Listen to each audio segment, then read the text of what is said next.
podcast all about theater. From the page to the stage, from the players to the playhouses. We're here to bring you all the information and stories about the people who bring you the stories on the stage.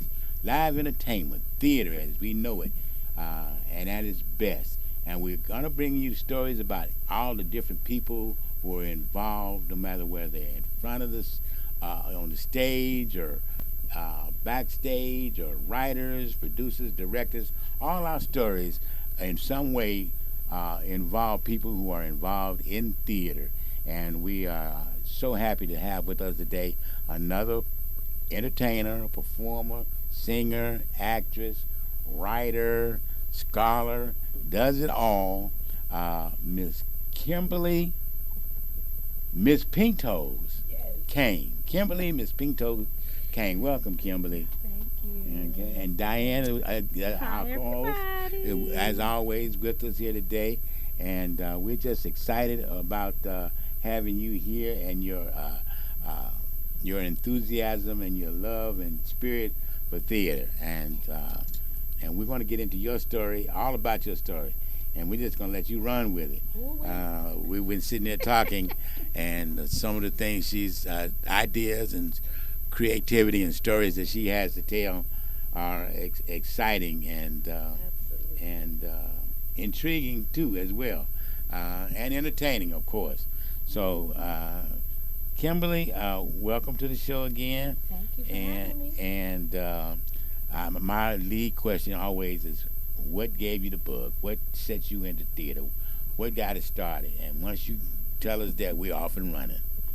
Well, as a child, I always had a very, very active imagination.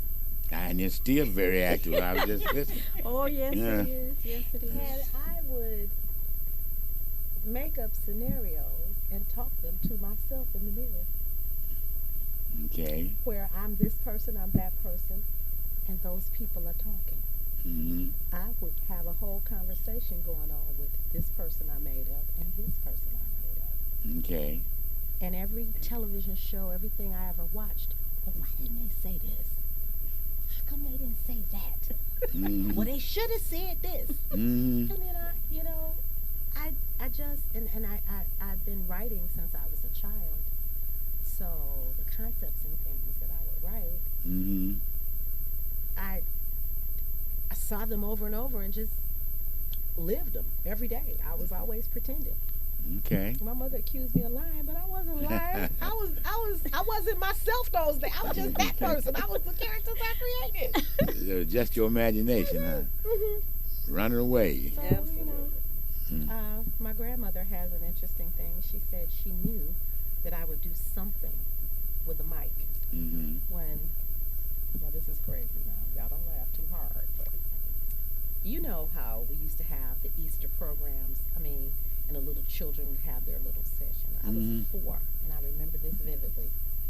We rehearsed this, and I had to sing my little part, "You Are My Sunshine." And the little boys came up with their little sunshine, and they were behind me, and my grandmother gave me the mic. Mm-hmm. And my grandfather said he knew there was trouble when I added my own little joke to it, right? I'm 4, and I'm up there going, "You are my sunshine, my only sunshine." Oh, my Lord. So look, when the song came to an end, they stopped playing because it was time for me to get off the stage. I would not get off the stage. Oh, no. My grandmother had to physically walk up there and take the mic out my hand, and I'm screaming and kicking. We tugging over that mic. Oh, Wow. And they had to take me off the stage. oh my God. And I remember this like yesterday. I can believe it. That was the beginning. Okay, that's quite the beginning. I can see that in you. Absolutely. I can see Yes, that. so Oh, my many of us God. got our start in those little Easter programs and Christmas programs, reciting Bible verses and little things, little teas from my grandmother and stuff like that. So yeah, that's a good place to start, and why yours to start. Most kids are shy and Girl. don't want to even finish what they're starting. But you took it to a whole nother level. Baby. They had to Hmm. almost put the hook on your neck Yes, and girl. pull My you up. grandmother had to come get me because the music stopped and I would not stop. I wanted Oh. to just. Ah, Lord have mercy. Well, that's you, Kimmy. That's you. That's you. Okay, I'm gonna give y'all this nickname that one family member calls me, and I used to get mad when we were young, but it's okay. And she would say, "Here comes showtime." Showtime. Showtime. Okay. Oh my. That's Oh, the nickname. okay. Okay. I'm gonna start calling you Showtime because you know you show out. Oh my gosh. Well, You show out. since you brought it up, speaking of nicknames, Mhm. okay, so what and where and Miss Pink Toes, Mhm. where's that from?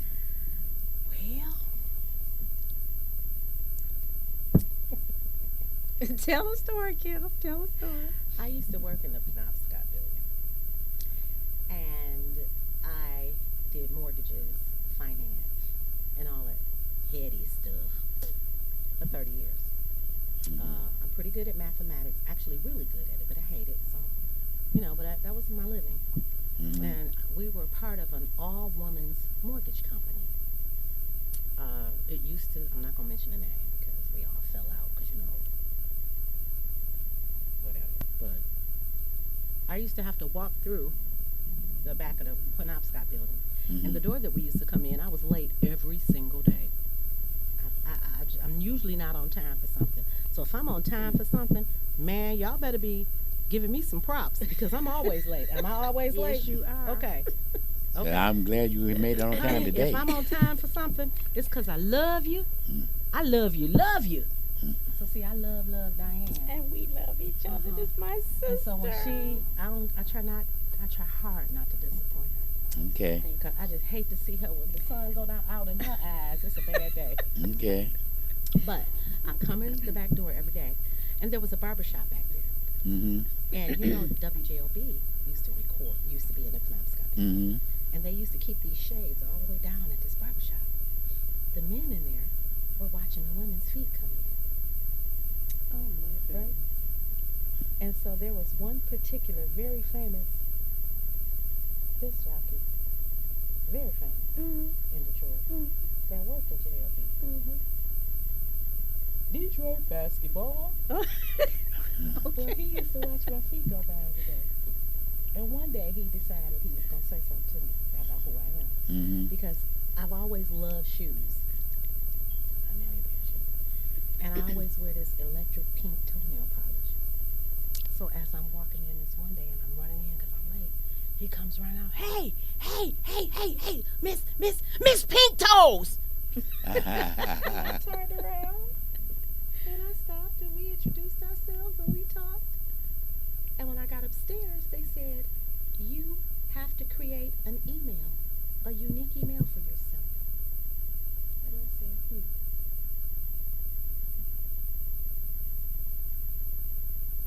Miss Pink Toes.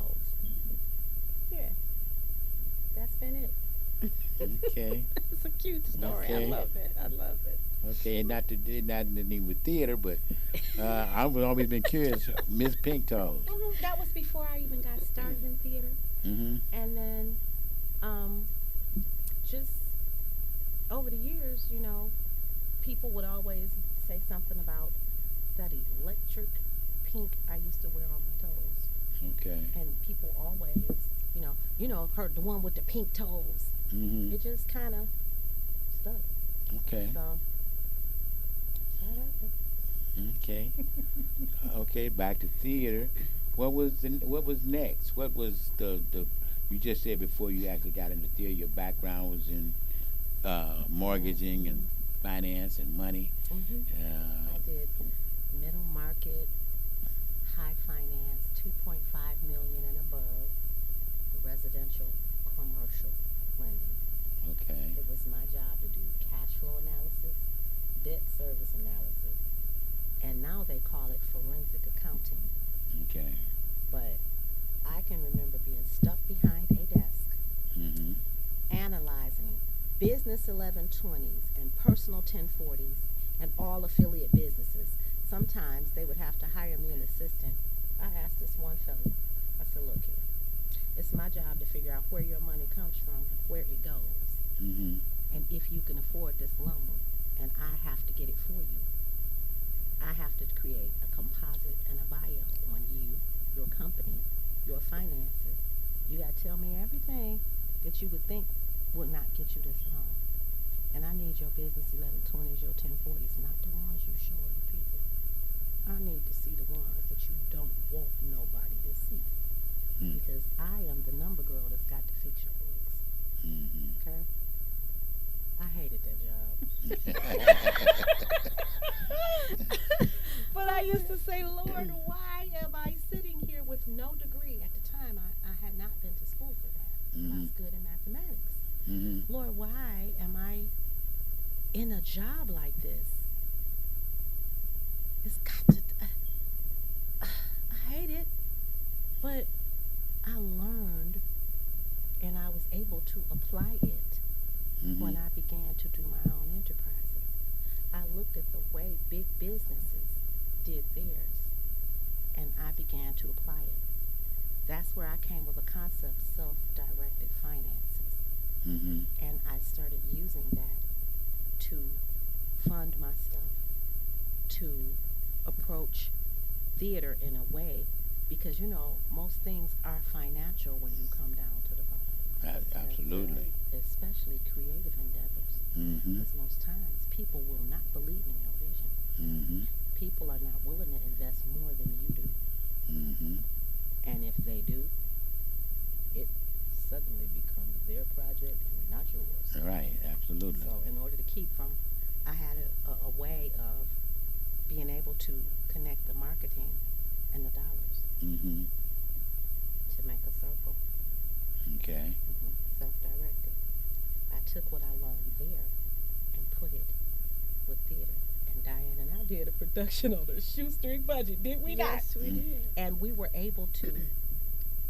Well, you know, Mr. Douglas was. Yeah, you were.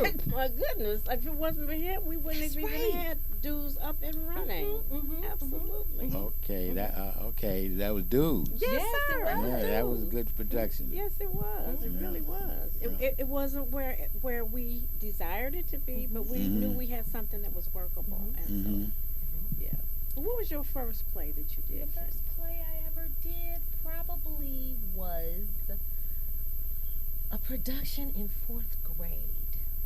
I had a teacher named Mrs. McKinney, and she was Afrocentric, and she was so inspiring. She actually had us to write our own parts of a play. She gave us a concept, and each person had to write their own character. That's cool. Mm-hmm. And then she stitched it together every day. We would come in. Our homework was to go home and research and write these characters.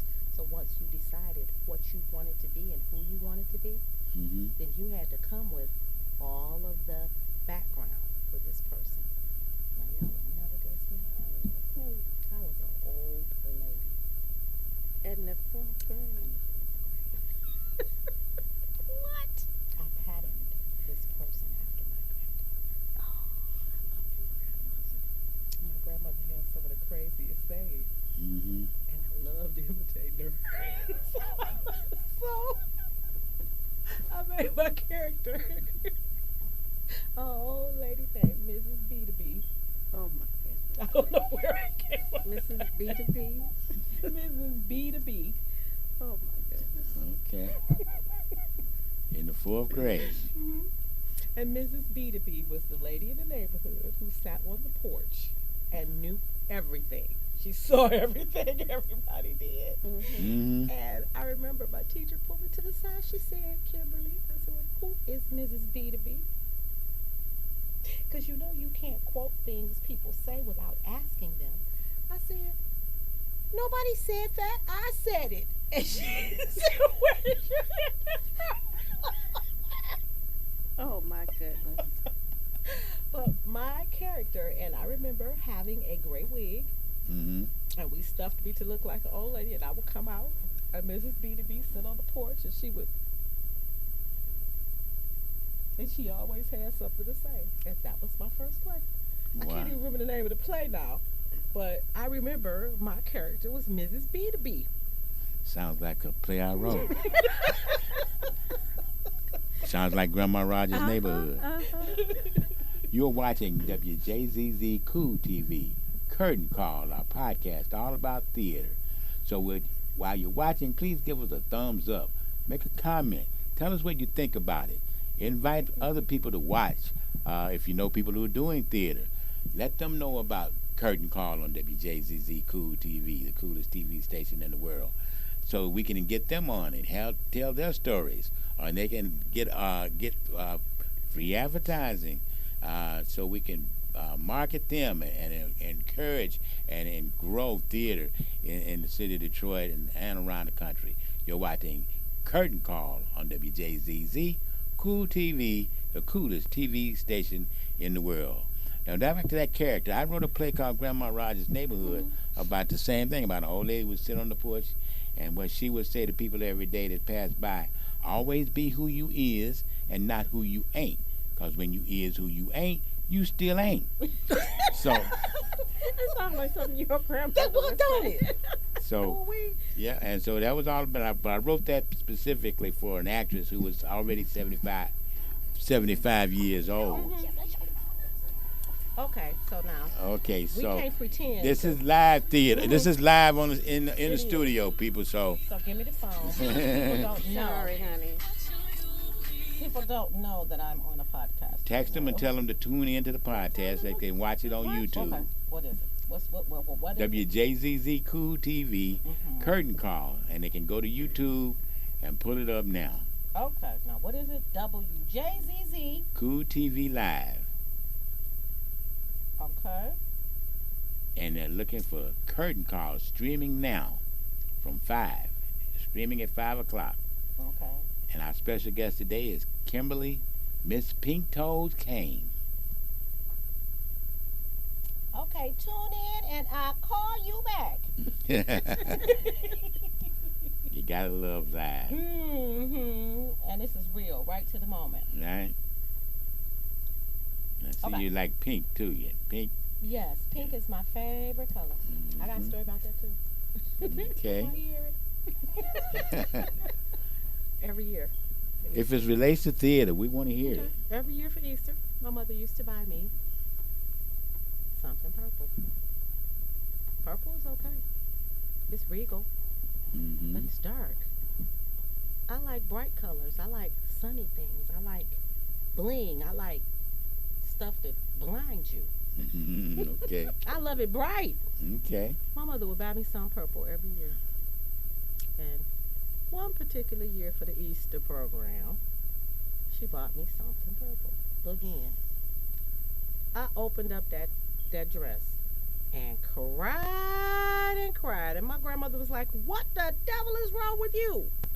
It's purple." And she said, "Well, what's wrong with purple? I don't like purple. Every year I gotta wear purple." My grandmother went and pulled out the Easter pictures, and every year I had on something purple.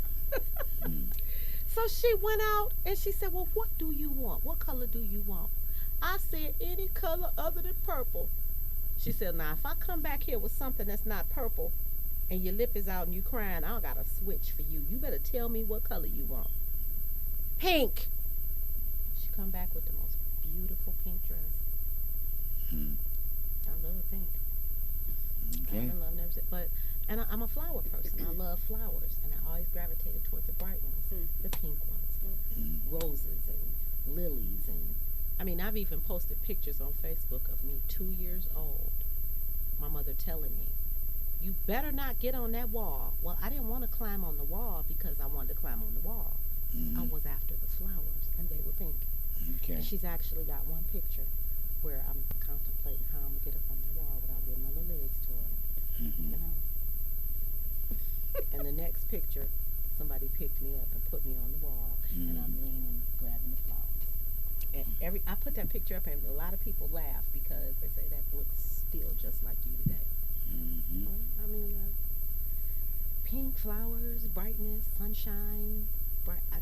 That's just my personality. That's why you're such a great actress, Kim, Yeah. because you live in every role you do.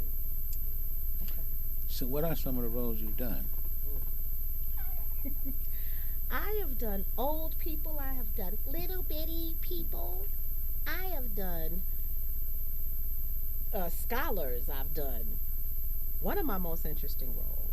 I had to play the part of a drug addict, and I had to kill myself on stage. I had a monologue, and Mm-hmm. at the end of the monologue, I killed myself. That was one of the first plays I did as an adult, and I Okay. was 24 years old. Every time we rehearsed that, my mother-in-law and a couple of the ladies from the church would cry because they would say it was so believable and so real. But I get into every character. Kim leaves the building, Mm-hmm. and I embody that character. I create in my head the backstory for every single character. The only Mm-hmm. thing I haven't played, I've not played a guy, but I've written Mm-hmm. dialogue for men, Mm-hmm. specifically based on personality and who this character is. But Mm-hmm. I've done old people, young people. I've done different nationalities and ethnicities, Okay. and so I'd say, That Jezebel character. oh yes, Oh my you saw God. that. You That saw that. was amazing. Oh my God, it was fabulous. What show was that? What was the name of your show? It was a Crown Production Studios playwright by the name of Roger Brooks. She's doing movies now. It was called Set It Off, Okay. and I played dual characters. It was kind of biblical. I played the woman at the well, and Mm-hmm. I played Jezebel. Okay. I had a That song. Jezebel. Ooh-wee. I had a Lord, song help that I us. wrote that I've never finished writing. Diane has been on me for years to finish this song. And you better hurry up. And do I, that. I, I sang the song for the producer, and she said, sing that when you come out on stage as Jezebel, right before your monologue, and they'll take you into your monologue. It Mm-hmm. was nice. And Diane, I love that's the this. first thing she saw me in, and she was really, really impressed. And I thought, okay, because I'm impressed with her credentials and everything she'd done. And for her to be impressed with me, maybe she's like the sun. Well, you know what? The song is so enlightening because what you're talking about is like, well, just the character. Now you know the character of Jezebel, Mr. Douglas. You know the character of Mhm. Jezebel. Okay, so this girl Jezebel's comes. misunderstood. Yep. Okay.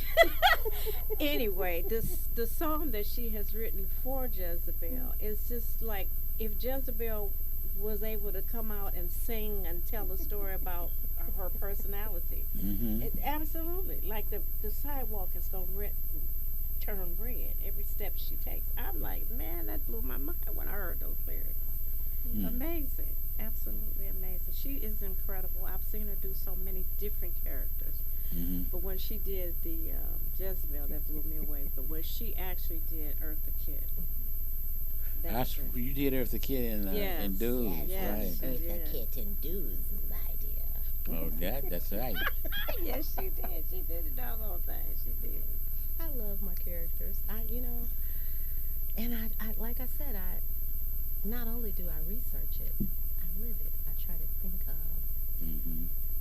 every nuance in creating the world that character resides in. Mm-hmm. And some of that comes from some of my training in communications because what I know is nonverbal communication is more powerful Exactly. than Yes, it verbal. is. Yes, it is. Mm-hmm. And what goes into nonverbal are all of your senses: sight, sound, touch, taste, smell. Mm-hmm. And when you put those elements together, what does this character smell? What does he smell like? What does she see? What does she feel? What does she taste? What does she like? What would be her natural reaction to the elements? And then you Mhm. build the world. And you can deepen your character that way. And Mhm. that's how I attack the characters. Like, why would she do this? I've Mhm. always been interested in motives, not actions. Mhm.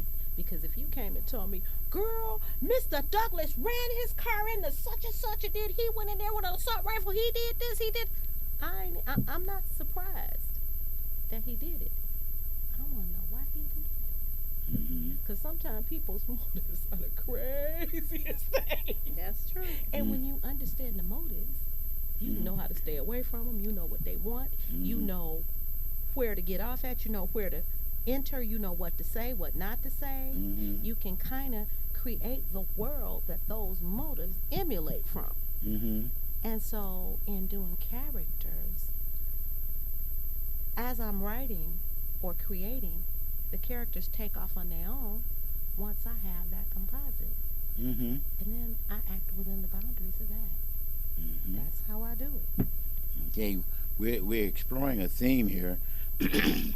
Like last week, we our guest was pretty much describing the same Mm-hmm. process. Mm-hmm. Mm-hmm. You've got to create the backstory. Yes, Mm-hmm. sir. You got to know who that character is. You got to Mm-hmm. develop that character, the motivations for that character, the Mm-hmm. personality for that character, and that's what's conveyed on the stage. Mm-hmm. That's what makes it real. That's what takes the acting out of it. That's Mm-hmm. So right. you don't look like you're up there Right. reciting lines. Right. It Exactly. becomes a reality because you're experiencing a person who is actually giving you the scenario without, because act to me acting has to be natural. If it doesn't come naturally and you're just reciting lines, you're not being effective to tell the story. One thing, oh, and the gentleman that was here last with us, Mm-hmm. Roosevelt Johnson, Mm-hmm. amazing actor. Mm-hmm. Everything I've seen him perform in is like I get caught up in the character. Exactly. I love that. When Mm-hmm. I can actually believe the character, because what you're doing is you breathe life into the words on this page to make this character live. That's right. And Mm-hmm. I try my best, every character I play, to bring them so to living life that you actually believe they are real people. Mm-hmm. Yes, That's absolutely. how I do it. And I that strive for makes that. for good entertainment. Because if I don't want to see a story and they're when they're speaking, it's like they're speaking like they don't know how to speak. I've seen people perform like that. I'm like, what? Mm-hmm. Nobody talks like that. Mm-hmm. Nobody talks like And that. then the people that do talk like that don't act like that. That right. Absolutely, absolutely. When you did the grandmother and Raisin in the Sun, Mm-hmm. oh my God, Mr. Douglas, we went to Man. Toledo to see her in the production, Mm-hmm. Raisin in the Sun. Four of us. We Mm-hmm. had a ball. We all sat together, and when she did her role as the four of us, we had pads of Kleenex. We were crying. Mm-hmm. We were laughing. Because she became that grandmother. She was amazing. Oh my Mm-hmm. God, she was so amazing. And that was a repertory production. Okay. Toledo Repertory Theater. Okay. They called themselves Loading Us to Fail. What? They call themselves what? Loading Us to Fail. What does that What do you mean? mean? Well, first of all, some cities and things are not ethnically friendly Oh. in choosing the productions that they put on. It had been said that the African American plays and productions did not yield the kind of audience. They couldn't pack the house. It had been said. Mm-hmm. So they decided to do, they'd done Fences earlier in the year, Mm-hmm. and it did well. Mm-hmm. They thought that was just, okay, that's an isolated incident. So Raisin in the Sun, they gave us a Russian director. A Russian director What for would she raising know? Yes. I like your reaction. You get it. Yeah. What would she know about the African American experience? Wow. Okay. And what did we do? Us. Well, first of all, a really wonderful actress that I've worked with, Lisa Renee Miller, pulled me into Raising in the Sun. Mm-hmm. I only had like 3 or 4 weeks to learn the script. Like, and you know, Mama Lena Mm-hmm. that's heavy dialogue. Yes, Right. heavy. I hadn't saw, and I made a point not to watch the movie Mm-hmm. and not to look at anybody else's renditions of it. Mm-hmm. Well, I got there to audition, and they were in a full rehearsal, and they had us. They gave us a passage and told us. They sent me the book, gave us a passage, told us, you're gonna. When we got there, he switched it up. The philanthropists that were funding the repertoire. Mm-hmm. I met him in the hallway when we were out, about to go into the rehearsal. He says, "You're here to audition for who?" I said, "Mama Lena." And he looked. This joker had the audacity to tell me, "I think you might be the wrong complexion for Mama Lena." What? Honestly, he said I that. swear to you? God, he said that. That's disgusting. I That's looked at him, wait, and despicable. see, I had been warned already Mm-hmm. Mm. of the climate. And I looked at him, when I smiled, I said, wait a minute. First of all, a good actress with the character, you don't even see the complexion. That's right. If the Glad you told actress is Japanese American and she can do that role Mm-hmm. and make you believe Mama Lena's story, you Mhm. forget what her face looked like. You Mhm. get into who she is and the character. So I told him, I said, and if you know anything about African American history in these United States, then you know Mama Lena could have been any complexion. Any complexion. And That's she right. probably was because of my complexion. Mm-hmm. Because she was probably 2 generations from slavery. And we all know what went on back there. Mm. And I said it just like that to him. Mm-hmm. I said, and her children could be any complexion Mm-hmm. and a variety of complexions. I said, so don't do that. And the other guy that was there says, well, yeah, you're correct. We're going to just move on to the audition. I said, thank you. So Wow. we went in, Hmm. That's a and I trip. got up there, and the passage that they had me read was the one where she sat with her son and told him, this generation of people, you young people are different. We were trying to survive. Mm. Baby, we blew that away. I got that role on the spot Mm-hmm. and learned that dialogue in Mhm. 3 weeks. The whole thing. Her Mhm. lines, his lines, because the story meant something to me. Mm-hmm. Because I am African American, and my family has a hell of a American history story. Mm-hmm. And I am the ancestral researcher in my family. I'm interested. I visit the plantations. I go to the family reunions. I'm interested in why she looked like she do, and who her father is, and who and where and how we got here and travel. And so that story, the African American stories, mean something to me. And that's how I'm able to adapt and go back and feel what those people must have felt. Mhm. Because my thing is, if you are a black person in America, regardless if you're ghetto or what we call ghetto, if you're highfalutin, if you're educated, if you're not, we all have one thing in common. Somebody in your family endured. Endured. Endured a crossing. Endured Yes, Lord. servitude.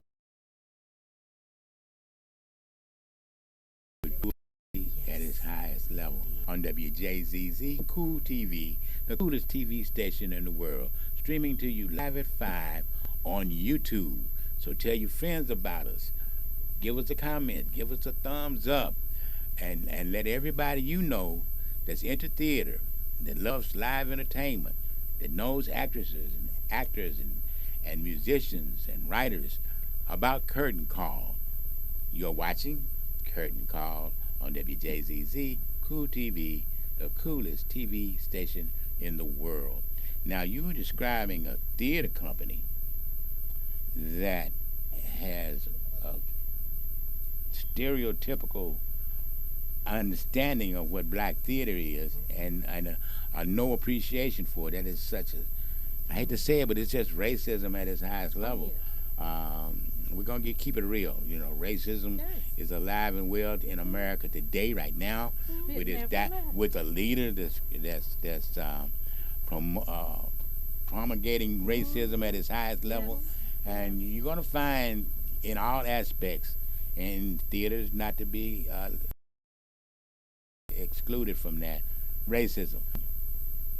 That A Raisin in the Sun is a classic. Yes, it is. Period. It is. Whether African American, Jewish, Spanish, Italian, French, A Raisin in the Sun is a theater classic. The writing, the acting.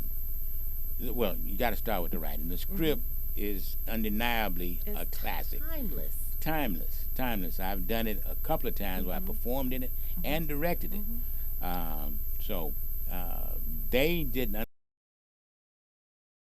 understand what A Raisin in the Sun and the level of professionalism that it takes to do it. You don't just do A Raisin in the Sun. No, you don't. You've got to have people who can bring it. That's right. And it's a shame that the company would actually try to set you up to fail.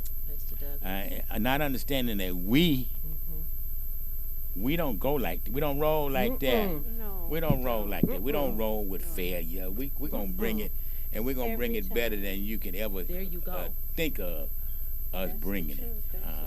I said this: if they were looking for failure, oh baby, they came to the wrong one.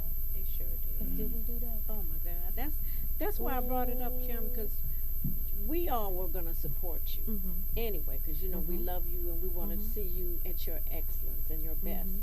But when we all sat together, and us all being actresses as well, we were looking at the expertise that we knew you were going to bring to the table, and you just took us with you.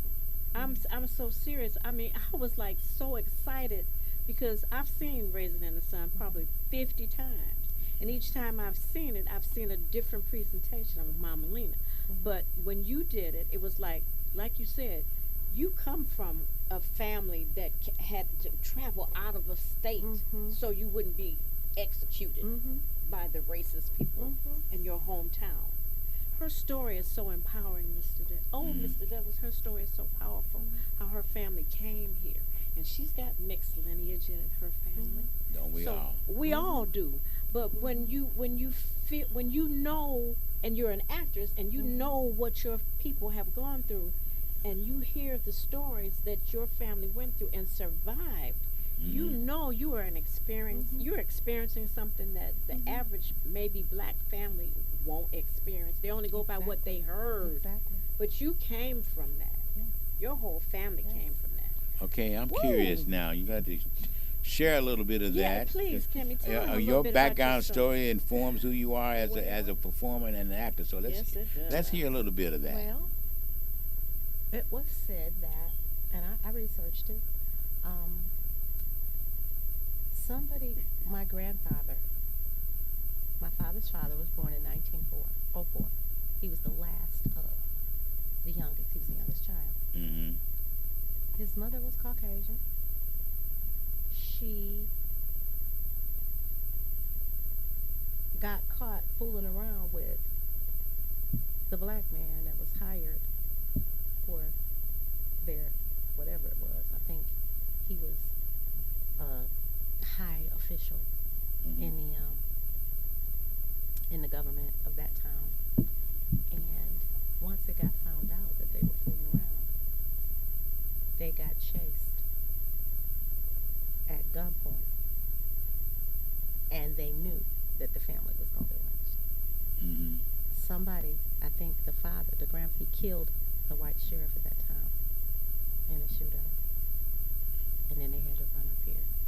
Their best friends ran up here with them because they knew when the lynch mob came, they would come for them if they couldn't find them. So by night they traveled, and they got to Detroit. From where? Alabama. No, Georgiana, district, Starlington, Georgia, and Alabama. They ran up here and settled in the township, Royal Oak Township, that little area over there. There was an area over there that everybody, the black people, were settling, and it's still black contained. Royal Oak Township? Royal Oak Township, between Wyoming and Livernois. Where they put the wall. And between 8 Mile and 90. Yes. Okay. That little There's area. a wall, people, that was built Yep. to separate blacks from whites That's right. in northwest Detroit, That's right. near Royal Oak Township, around Took that Wyoming and 8 Mile. She took Yeah. me over there Yes. to see it. And my I've seen the family- wall myself. My family grew up over there. And Okay. so here's the interesting thing. The family that came up here, and that was in like the late 1800s, Mm-hmm. the family that came up here with my family, Mm-hmm. how come years later, generations later, I married somebody from that family and didn't know it? Really? And when I took my husband to meet my father's mother, Mm-hmm. boy, I know who you are. I know your whole family. Mm. Generations ago, we came up here together. We all lived in a house together for 10 years. And we were like, we didn't know. Wow. That started me to looking. This last family reunion I went to, July 19th, I talked with somebody who told me that guy that killed the sheriff, that was my grandfather. Hmm. And he was your grandfather's, he was your grandfather's brother, older brother. Hmm. Oh, you found that out when you went to the reunion? Guess what else I found out when I What? went to the reunion? I was going to tell you this. What else? I found out that one of the ladies, my grandfather's father's sister, is the mother to the lady who wrote Queen Sugar. Are you serious? As I said, well, who wrote Queen Sugar? Mm. Who wrote it, Diane? Ava DuVernay? Hello. Yeah, Ava DuVernay. That's her show, right? Mhm. What? That? Oh my goodness. I Well, love that we'd show. like to meet her. The show. We all want. We all want to meet her. Ava Definitely DuVernay. wanna- yeah. Meet her. Absolutely. I want to meet her. But so we're having a family reunion in September Mm-hmm. in Alabama. I've lately found out that the owners of the plantation where my family started, they were the biggest slave owners in that particular region. Mm-hmm. There were two brothers. Their families have opened up the books Okay. for anybody to see and research this generation of their families. Mhm. Because, you know, yes, and so the family is converging there in September for a family reunion. Well, if I go, I want to go, but I've got things going on in September. If I go, I'm interested in going to the county and reaching out to that historian who told me Mhm. so that I can find out more history. Because I subscribe to Ancestry. Now, I don't advocate giving your DNA for any purpose, because I don't do that. Because law enforcement and other agencies are doing things with Yes, DNA they that's not are. cool. That's right. Okay. They are. I would never give my DNA. But I subscribe to Ancestry because it gives me access to the newspapers from the 1800s, the census, Mhm. and I follow the census, and that's how I reference, cross-reference, and verify who came over on the slave ships. You get the slave rolls, Mhm. and you can oftentimes match up who lived in the house with who, and follow them over the years. Mhm. And I've done censuses from the 1860s every 10 years and followed my people, and that's how I know and can cross-reference and verify and talk to older family members who may remember things Mhm. where I can verify what I'm seeing. And it's just the whole thing. I'm into that. Okay. And so the things that Diane and I have been writing as far as theater, we were disheartened by a lot of the movies that are being made out of Detroit with our African American people. A lot of the plays, the content, because it's not teaching us anything. And what you see on the street, the rob 'em, shoot 'em, selling the dope, the disrespect. It's not entertainment to me. Me either. Okay. I'm not entertained by that. I'm Mhm. appalled. So we got together to write some things to glorify who we are, Mhm. why we are, where we come from, the Mhm. grit, the endurance that Mhm. somebody in your family had to embody in order for you to even breathe and be here, for your generation to exist, Mhm. and why we owe these people a debt of excellence. Right. So that's what we've That's been it. writing. That's it. Okay. That's the truth. And the crazy thing, and I want to thank you too, Kimmy, because remember you did research on my Mhm. grandparents, because I Mhm. had no information about Mhm. my dad's people. I only knew their names, and Mhm. she did research, and she told me my grandfather was born in 1842, and my grandmother was born in 1846. But they didn't have the census. What do they Mhm. call it? The record of birth or Mhm. whatever. Mhm. Mhm. They were posted as mulatto. That was my dad's people. And from what my father told me, his mother was a full-blooded Iroquois Indian, and his father was African because his father was actually an overseer on the Hogan's plantation. I Okay. found that out through what the DNA that she, I mean, the Okay. So since you've she been did doing the research. Oh Yes, yeah. she has, and I Okay. didn't know Oh yeah. any of those things because Oh my yeah. dad died when I was 20, so I didn't have. There's nobody left for my Right. father. Right. So her research has really inspired me. Okay. So the things that we're writing together, Mhm. we're incorporating her family and my family in situations that are true situations, Okay. which is going to be The amazing. stories to be told. Yes, And that's what Mhm. I'm Mr. saying. Douglas, the thing is, that's what goes into my acting. Okay. Everybody who I am. Mhm. Absolutely. Everybody who I am. I've always said black folks are natural actors and actresses. Yes, they Mhm. are. I Because believe since so. we stepped foot in this country, we act like we want to be here. We Right. act like we want to work for y'all. We act like we like this. Honey, I can remember in that high finance job, at Mhm. one point, I worked with all Caucasian men. And you call me racist if you want to, but I say it's three things wrong with America. I can tell you the bottom line: old white men.